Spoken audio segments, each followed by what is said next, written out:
우리 함께 봉독한 말씀을 통해서 하나님께서 저와 여러분에게 은혜 주시기를 원합니다. 제가 예전에 철학과를 다니면서 동양 철학 수업을 했는데 오래돼 가지고 조금은 헷갈리긴 하지만 아마 이황 선생님의 심성 정의론을 공부할 때가 아닌가 그런 생각이 드는데, 그때 그 수업을 가르치는 선생님께서 칠판에다가 이렇게 그릇을 이렇게 그려 놓으시고, 이 그릇은 말하자면 마음이다. 그런데 이제 그 그릇 안에 있는 내용물이 이렇게 흐르게 되면 그것이 바로 이제 정이다. 이게 인간의 감정이라는 게 움직이지 않습니까? 근데 이제 그것이 흘러서 방향을 잡게 되면 이게 바로 지다. 그렇게 말씀하셨어요.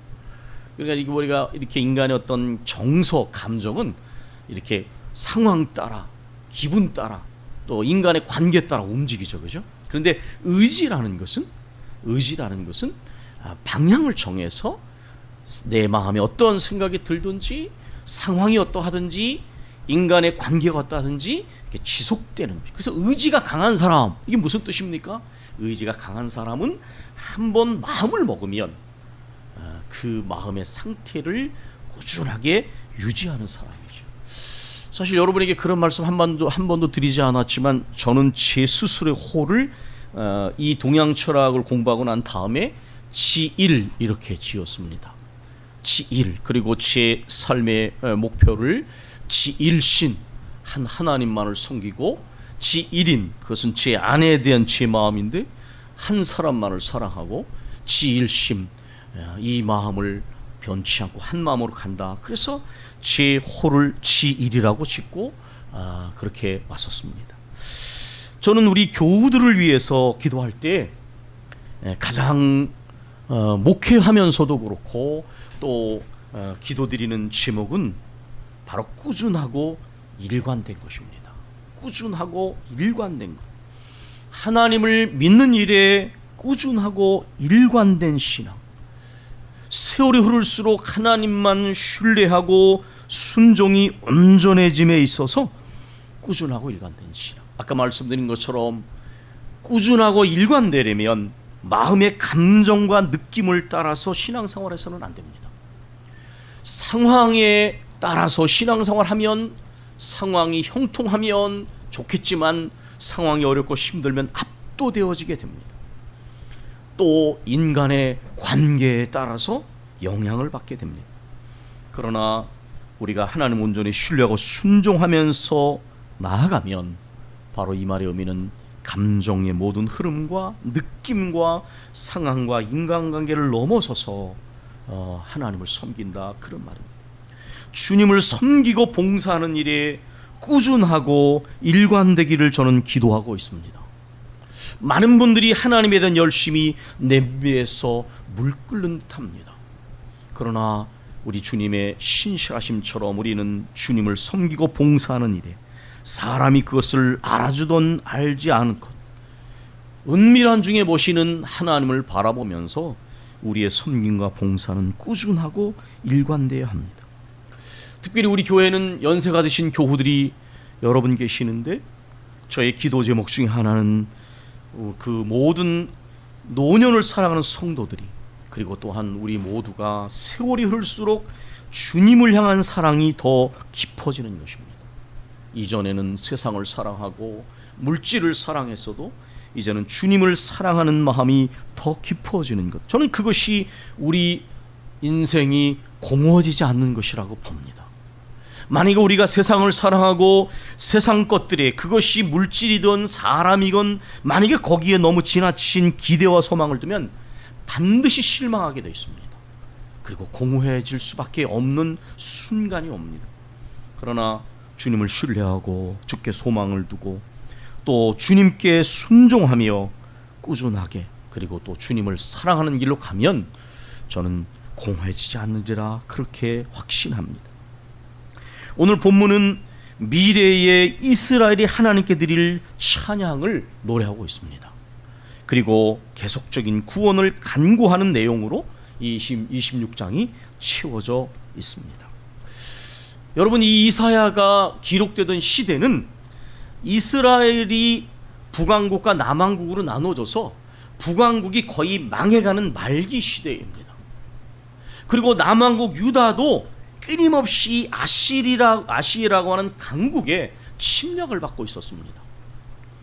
아직 바벨론은 미약해서 아직은 그렇게 강대국이 아닙니다. 그런데 이러한 상황에서 이스라엘은 하나님을 신뢰해야 합니다. 신앙적인 심지가 견고한 사람은 하나님을 향하여 어려울 때일수록 더 가까이 갑니다. 제가 가장 존경하고 영향을 받은 성결교회 이성봉 목사님께서는 자주 그런 그 카랑카랑한 목소리로 설교하셨어요. 알곡인지 쭉정인지 바람이 불어봐야 알아요. 바람이 불면 쭉정이는 날아가고 알곡은 오히려 키질을 할수록 더 안쪽으로 다가옵니다. 저는 예전에 시골에서 탈곡을 할 때 그 키질을 하면 쭉정이는 바람에 날아가지만 알곡이 남아있는 것을 여러 번 보았습니다. 이스라엘이 참으로 하나님께 심지가 견고했다면 강대국 사회에서 눈치를 보아서는 안 됩니다. 강한 나라와 약한 나라에서 이리 왔다 저리 갔다 할 것이 아니라 참 만주의 주가 되신 하나님을 신뢰하는 심지가 견고한 믿음을 가졌어야만 했습니다. 여러분, 이사야의 이름의 뜻이 무엇입니까? 여호와께서 구원자이시다라고 하는 말씀. 여호와가 구원자이시다. 여호와가 너희를 구원하신다. 강대국이 그들의 구원자가 아니라 하나님만이 구원자가 되신다. 이게 바로 이사야 이름에 들어있는 뜻이기도 합니다. 그날에, 이건 미래의 부를 찬양합니다. 이 그날은 심판의 날이요, 항상 그렇지만 심판의 날은 믿는 이들에게는 구원의 날입니다. 물론 여러분이 성경을 해석하신 굉장히 중요한 영적 기준이 있는데, 모든 완전한 완성은 메시아의 재림과 함께 완성되기 때문에 이 모든 것의 완벽한 완성은 항상 예수 그리스도를 통해서 이루어질 하나님 나라의 완성에서 찾아야 합니다. 그러나 그러한 소망을 가진 사람들은 역사 속에서 낙심하지 않게 됩니다. 아무리 어려움이 밀려와도 하나님께서 심판과 구원을 이루실 그날을 바라보면서 가는 거예요. 중국 사람들에게는 반자도지동이라고 하는 역사관이 있다는 말씀을 드렸습니다. 이것은 돌이킬 반자. 초생달이 점점 달이 차서 보름달이 되면 다시 그 보름달이 초생달이 됩니다. 이 중국 사람들은 자연의 현상을 보면서 역사의 어둠이 가득 차면 다시 새벽이 온다는 걸 믿었다고 합니다. 이건 이제 순환적인 역사관이죠, 말하자면. 왜냐하면 그런 일은 반복되니까. 하나님이 주신 창조의 세계를 보면서도 그러한 역사관을 가지고 아무리 어두운 삶과 역사의 순간이 와도 소망을 잃지 않았다면 그 우주 만물을 지으신 창조주 하나님, 능력의 하나님, 구원의 하나님을 믿는 사람들이 소망을 갖는 것은 당연한 것입니다. 그래서 이 본문에 하나님이 이렇게 말했습니다. 1절에 우리에게 견고한 성읍이 있으며, 여러분 이 성이라는 거 뭔지 아시죠? 이 성은 보호하는 것이에요. 이렇게 그래서 성을 짓고 그 다음에 그 안에 백성이 거주하죠. 그러니까 성 바깥에 있는 백성보다 성 안에 있는 백성은 더 보호를 받게 됩니다.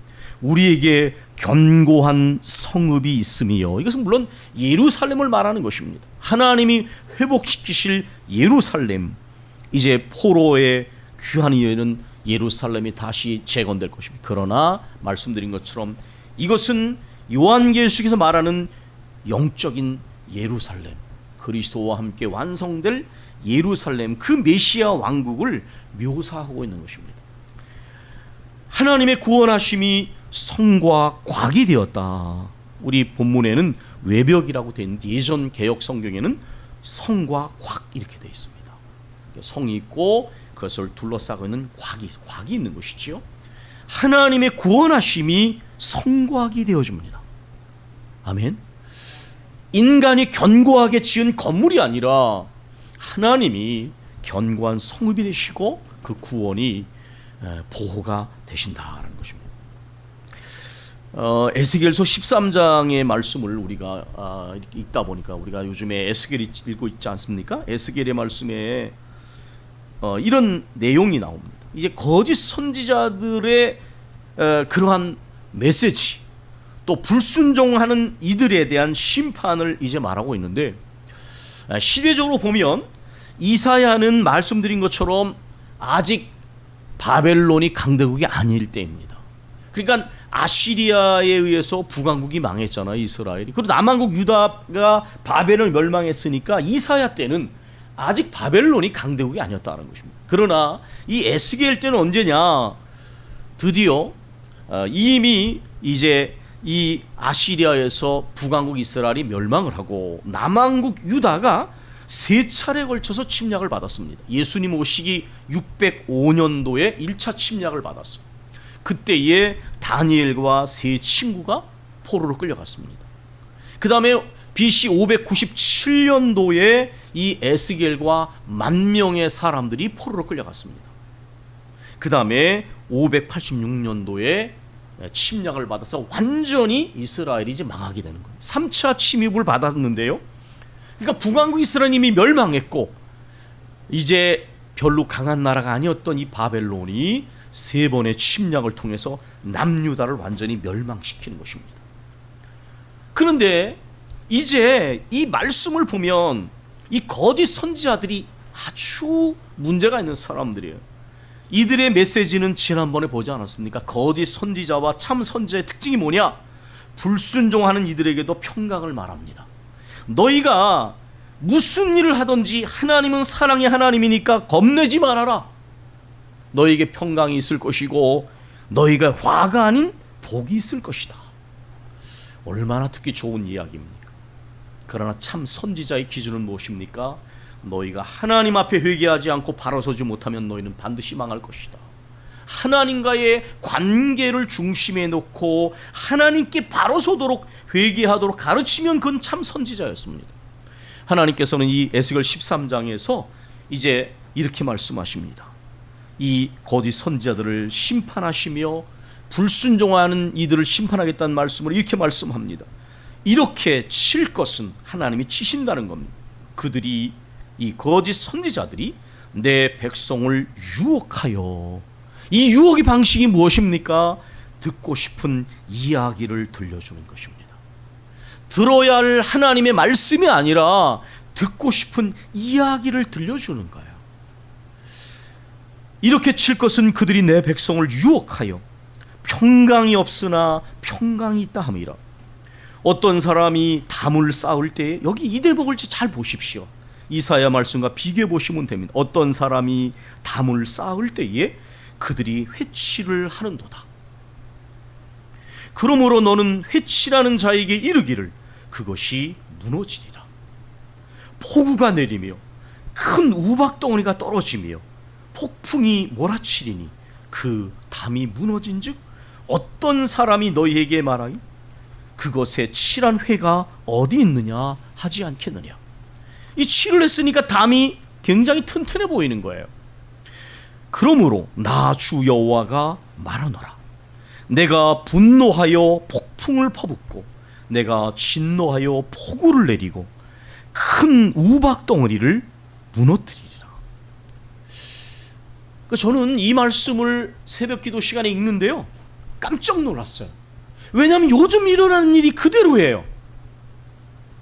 여러분, 얼마 전에 지름이 13지가 되는 우박이 떨어져서 4살짜리 아이가 죽었습니다. 외국에서 어마어마하게 큰 우박이 떨어져 가지고 자동차가 찌그러지고요, 그 다음에 막 유리가 깨지는 일이 일어났습니다. 저 부산에는 마린시티와 같이 전망 좋은 곳에 지은 아파트들이 빌딩풍을 비롯해서 흰남노가 몰려오니까 전망 좋은 아파트가 아니라 공포의 아파트가 되고 있어. 강남의 가장 좋은 곳에 빌딩을 짓고 지하에 주차장을 지었는데 사방에서 몰려드는 물이 모이는 낮은 지대에 강남이 있기 때문에 수많은 외제차가 침수가 되고요, 그리고 또 사람들이 부산에서 여러 사람이 죽었습니다.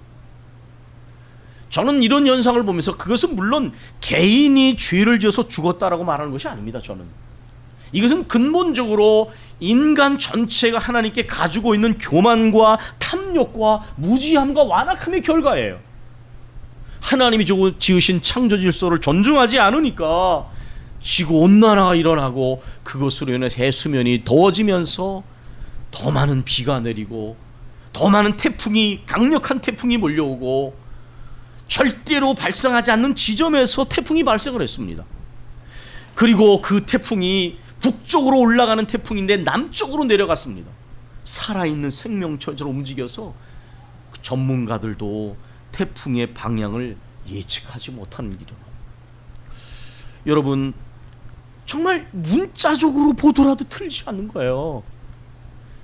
어마어마하게 큰 우박이 내리고요, 폭풍과 이러한 폭우가 내려서 많은 사람들이 죽고 재산을 잃어버리는 일이 일어나고 있습니다. 하나님께서 이렇게 말씀하셨어요. 불순종하는 이들에게 주 여호와가 말하라. 내가 분노하여 폭풍을 퍼붓고 내가 진노하여 폭우를 내리고 큰 우박덩이를 내리리라. 회칠한 담을 이렇게 내가 이렇게 허물어서 땅에 넘어뜨리고 그 기초를 드러낼 것이라. 담이 무너진즉 너희가 그 가운데서 망하리니 나를 여호와인 줄 알리라. 이 여호와인 줄 안다는 것은 두 가지가 있는데요, 하나님의 은혜를 받을 때의 그 은혜의 가운데 하나님 말씀의 진실하심을 깨닫는 게 하나 있습니다. 또 하나는 하나님이 경계와 경고의 말씀을 주실 때 들은 척도 하지 않고 진지하게 듣지 않다가 그 심판이 현실이 될 때에 때늦은 후회 가운데 하나님을 알게 되는, 이건 진노의 하나님을 알게 되는 거예요. 우리는 결코 개인적으로나 공동체적으로 하나님을 진노의 하나님으로 알아서는 안 됩니다. 하나님이 순종하는 자에게, 약속을 바라보는 자에게 은혜를 주신 하나님이심을 체험해야 하죠. 이와 같이 내가 내 노를 담아 회칠한 자에게 모두 이루고 또 너희에게 말하기를 담도 없어지고 칠한 자들도 없어졌다 하리니 이들은 예루살렘에 대하여 평강의 묵시를 보았다고 하는 이스라엘의 선지자들이니라. 우리는 결코 하나님의 말씀을 들을 때에 듣고 싶은 이야기를 들으려고 해서는 안 됩니다. 하나님께서 우리에게 주시는 말씀을 듣고 회개하고 바로 서고 돌이키는 것이 바로 우리의 영혼을 보존하고 참 하나님의 복을 받는 비결이라는 것입니다.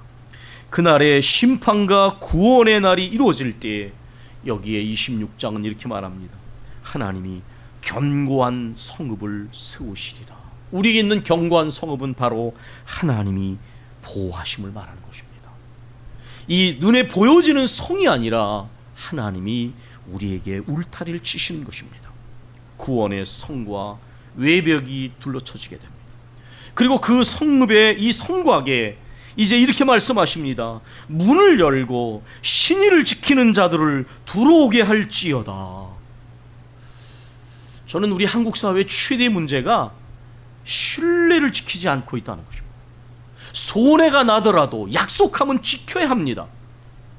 그러나 요즘에는 부모와 자식 간에도, 형제 간에도, 친구 간에도, 선생과 제자 간에도 뭐니 해도 뭐니가 최고입니다. 이건 참 유감스러운 거예요. 신의를 지키지 않으면 믿을 수가 없게 되지 않습니까? 손해가 나더라도 말하면 지키는 사람을 믿을 수가 있는 것이죠. 여기에 신의를 지키는 자는 쇼메루 에무님이라고 하는 히브리어입니다. 이것은 진리를 지키는 사람을 말합니다. 어떤 상황에서는 하나님에 대한 믿음을 지키는 사람을 말합니다. 하나님과 약속한 것은 반드시 지키는 신실한 사람을 말하는 거예요. 이 구원의 성 안에는 아무나 들어올 수 없어요. 누가 들어오느냐? 신실한 사람들, 하나님과 약속을 지키는 사람들, 진리를 지키고 믿음을 지키는 사람들. 다시 말해서 심지가, 영적인 심지가 견고한 사람들을 하나님께서는 그 성에 들어오도록 하라고 말씀하십니다. 아까 뜻지자라고 하는 것은 동양에서도 마음을 정하고 방향을 정하고 일관되게 가는 것을 말합니다. 여기에서 주께서 심지가 견고한 자를 평강의 평강으로 지키신다. 이 심지가 견고하는 것은 하나님께 마음을 두는 사람입니다. 하나님께만 소망을 두는 사람. 강한 것, 높은 것, 많은 것에 마음에 소망을 두지 않고 하나님께만 소망을 두는 사람. 그 사람을 평강의 평강으로, 이 평강의 평강을 반복한 것은 깊고 영원한 평화가 하나님께로부터 온다는 것을 말하는 것입니다.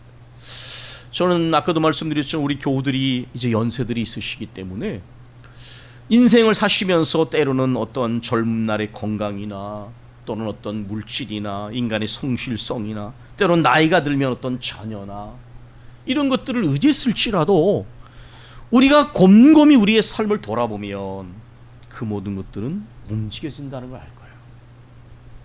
움직여집니다. 때로는 변질이 되기도 하고요. 그리고 흘러갑니다. 영원히 머무르는 것은 아무것도 없어요. 그래서 하나님께서 우리에게 시키신 훈련이 뭐냐? 너는 나만 믿고 살아라. 너는 나만 믿고 살아라. 새벽기도 시간에도 그런 말씀을 드렸지만 저 자신의 생애를 이렇게 돌아보건대도 하나님이 때로는 끊으시는 것을 발견했어요. 내가 의지했던 것들을 끊으시더라고. 때로는 인간적으로 야속하리만침 끊으시는 순간도 있었습니다. 그렇게 간절히 기도해도 왜 끊으시는가 뒤돌아보면 하나님만 철저히 신뢰하는 훈련을 시키셨다고 여겨집니다. 그런 훈련이 없으면 고난의 순간을 이겨낼 수가 없습니다. 특별히 우리 교회도 연세가 드신 교우들이 저는 신앙의 모든 인생의 경험 속에서 정말 심지가 견고한 믿음, 영원히 소망을 두어야 할 분은 하나님이시지 사람도 환경도 내 자신도 아니라는 것을 깊이 인식하고 정말 하나님만을 신뢰하는 심지가 견고한 성도들이 되기를 늘 기도해 왔습니다. 하나님을 영원히 신뢰하라. 그래서 우리에게 4절에서 이렇게 말씀합니다. 하나님을 영원히 신뢰하라. 그리고 그 뒤에 보면 이유들을 몇 가지 설명합니다. 왜냐하면 주 여호와는 영원한 반석이시기 때문이다. 영원한 반석은 움직이지 않는 것을 말하는 것입니다. 여러분 시편 기자 다윗의 기도를 아시잖아요. 나의 반석, 나의 피할 바위, 나의 요새, 나의 산성이십니다. 이게 다윗이 고난 중에서 하나님께 고백한 고백이었어요. 주 여호와는 영원한 반석이시기 때문에, 움직이지 않는 영원한 반석이시기 때문에 너희는 영원히 하나님을 신뢰하라. 이렇게 말씀하고 있는 거예요. 또한 왜냐하면 그 다음에는 이렇게 말합니다. 하나님께서는 높은 데 거주하는 자들을 낮은 곳으로 내동댕이 치시고, 제가 일부러 이것은 그냥 독일어 성경을 엘버펠더를 번역했습니다. 왜냐하면 공동 번역에는 때때로 아주 생생한 일상 언어로 표현할 때가 있어요. 이건 그게 맞는 거예요. 하나님이 높은 데 거주하는 자들 낮은 곳으로 탈면시니 그게 아닙니다. 높은 데 거주하는 자들을 낮은 곳으로 내동댕이 치시고 우뚝 솟은 성에 거하는 자들을 땅바닥으로 먼지 속으로 쳐박아 버리시기 때문이다. 하나님은 왜 그렇게 하느냐? 높은 데 거주하고 우뚝 솟은 성에 거주하는 자들은 교만하여 하나님을 거스리는 사람들을 말합니다. 하나님 앞에 가장 하나님이 싫어하시는 게 뭐냐? 교만입니다. 교만. 은혜인 줄을 모르고 우쭐대고 몰졸하면 마음이 높아지면 하나님은 절대로 기뻐하지 않았어요. 그리스도인이 뭐냐? 은혜인 줄 아는 사람들이죠. 하나님이 높은 데 거하고 우뚝 솟은 성에 거하는 자들을 낮은 곳으로 내동댕이 치시고 땅바닥으로 먼저 속으로 쳐박으시는 이유가 뭐냐? 그것은 바로 교만하여 불순종하고 하나님을 거스리는 자들이기 때문에 그렇습니다. 그러나 그 밑에 보면 대조적인 사람들이 나옵니다. 비천한 자들, 또 하찮은 자들. 이것은 인간의 눈으로 말한 거예요. 별 볼 일 없어, 가난하고 병들고 외롭고, 그러나 그들은 하나님께 소망을 두는 사람들입니다. 그런데 그들의 팔이 그들을 밟는 것입니다. 비천한 자들이, 하찮은 자들이 그 모든 것들을 밟도록 하나님 그렇게 하신다는 거예요. 하나님은 낮은 자를 택하여 높은 자를 부끄럽게 하신 하나님. 저는 가끔 가다가 제 주위에 물질을 많이 가지고 있는 분들을 만납니다. 그 굉장히 훌륭한 분이에요. 그 물질 가지고 좋은 일도 많이 합니다. 그러나 그 물질을 많이 가진 분들에게 결여된 게 뭐냐면 간절함이 없어. 왜냐하면 삶이 평탄하고 물질을 가지고 있으니까 헌금도 많이 드리고 좋은 일도 많이 해요. 근데 결정적인 순간에 가만히 보면 하나님에 대한 간절함이 부족해요. 그러니까 소망을 하나님께 두는 것이 부족해요. 또 뭔가 문제가 생기면 그것을 물질의 힘이나 인간의 힘으로 해결하는 유혹이 스멀스멀 올라와요. 그래서 사실 우리가 세상에서 물질에다 소망 두지 마라, 이게 그분들에게는 어려운 거예요. 그러나 가난하고 병들고 외로우면 힘들죠. 그러나 반드시 나쁜 것만은 아니에요. 왜냐하면 그들이 만약 하나님께 소망을 두고 하나님을 간절히 의지한다면 그들은 하늘에서 위로를 받을 거예요. 이건 세상이 줄 수 없는 믿음입니다. 이 세상에서 가난하기 때문에, 병들기 때문에, 낮은 자리에 있기 때문에 무시당하고 그리고 비천하고 하찮은 자로 여김을 받았을지라도 그가 진실한 마음으로 하나님을 섬기고 하나님께 소망을 두고 나아가면 그들은 하늘의 위로를 받을 것입니다. 하늘의 상급이 클 거예요. 정말 이러한 믿음을 가진 사람은 그래서 세상이 감당할 수 없는 믿음이 되었던 것입니다. 왜 하나님을 영원히 신뢰야만 하는가?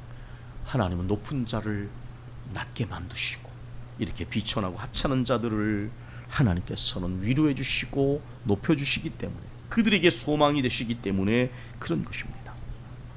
하나님 이렇게 말씀하십니다. 의로운 자들의 길은 곧게 펴질 것이다.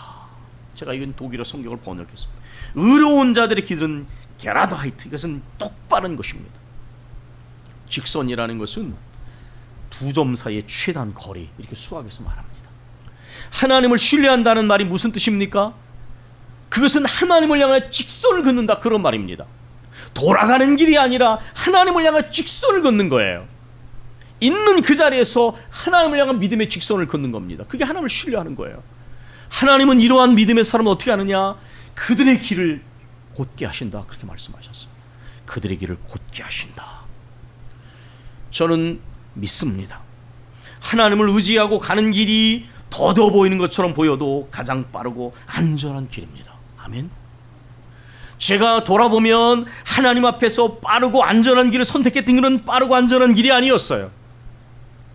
그러나 하나님과 함께 가는 길, 하나님만을 신뢰하는 길은 후회가 없는 길이었습니다. 더딘 것처럼 보여져도 그것이 빠르고 안전한 길이었어요. 저는 우리 모두가 그렇게 믿고 가기를 원합니다. 하나님께서는 의로운 분이셨어. 하나님 앞에 바르게 살아가는 이들에게 그들의 길을 곱게 하신다, 그렇게 말씀하셨어요. 그들의 길을 똑바르게 하신다, 형통케 하신다. 사랑하는 교회 여러분, 저는 오늘 말씀을 이렇게 시작했습니다. 우리의 믿음이, 우리의 주님을 향한 신뢰와 순종이 주님을 섬기고 봉사하는 일이 꾸준하고 일관되기를, 꾸준하고 일관되기를. 왜냐하면 우리 한국교회에서 이런 믿음, 이런 봉사가 희소해지고 있어요. 옛날에는 어땠는지 모르지만 하나님에 대한 믿음과 하나님에 대한 약속과 하나님에 대한 봉사가, 섬김에 꾸준하고 일관됨이 사라지고 있습니다. 그러나 우리는 다른 사람이 어떠하든지 우리는 주 앞에서 꾸준하고 일관되기를 원합니다. 오직 주께만 소망을 두고 주님만 신뢰하고 주님이 인도하시는 대로 순종함에 따라가고 주님을 향한 우리의 사랑이 더 깊어지기를 원합니다. 위기가 일상화된 세상 속에서 우리의 구원은 오직 우리 주님이심을 확신하면서 꾸준하고 일관된 믿음과 섬김으로 주 앞에 나가는 우리 모두가 되기를 소망합니다.